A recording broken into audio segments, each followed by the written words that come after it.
one of the more interesting relationships in the clubhouse is Dustin Pedroia with Alex Cora, because those two have a relationship back when they were players. But do we know when he's going to be available for the Red Sox? Yeah, that's an interesting question. So I guess that's kind of, up in the air. He could start taking batting practice on the field as early as next week. The real hurdle for him is running around the bases and that stuff. That's going to be the last obstacle he has to get over. That's what Alex Cora said the other day. I wouldn't be surprised if he came back in April, but I still think that Alex is preaching that with all these guys, with Stephen Wright, with Eduardo Rodriguez, with Dustin Pedroia, they want them to take their time. If they rush those other two pitchers that I just mentioned and get them on the opening day roster and they're not ready, and if they could have just had one or two times through and been that much more healthy and then had a full healthy season, they don't want them to go back on the DL.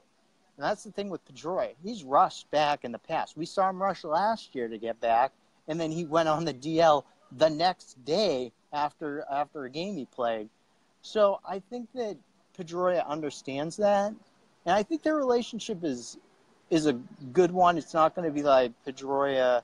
So when Pedroia really looked up to Alex back in the day, Alex taught him a lot, and Pedroia, it wasn't like they were just teammates. Like, he looked at him as a mentor.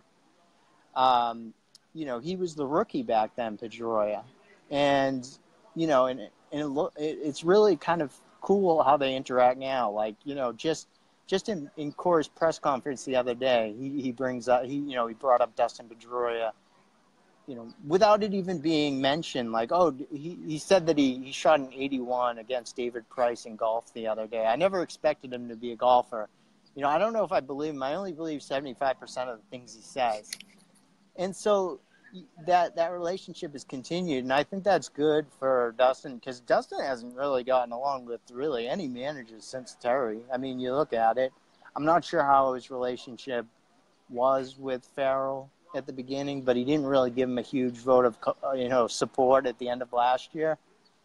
And obviously his relationship with Bobby Valentine wasn't good. So I think this is good for Dustin to have, a guy like this, and we'll see with his health. I mean, the immediate reports after the surgery were a month and a half. I think they should take their time because they've got Eduardo Nunez. He's an everyday type player. He can play second base. Take it slow.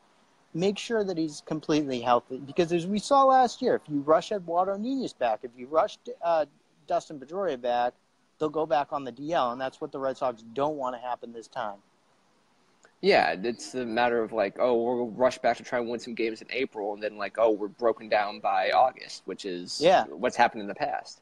Yeah, definitely. So, I wouldn't be surprised if we saw Pedroia later in April, but if that's the case, they're going to be very confident that he's healthy. That they're not just rushing. If that's the case, it's not just because they're rushing him back.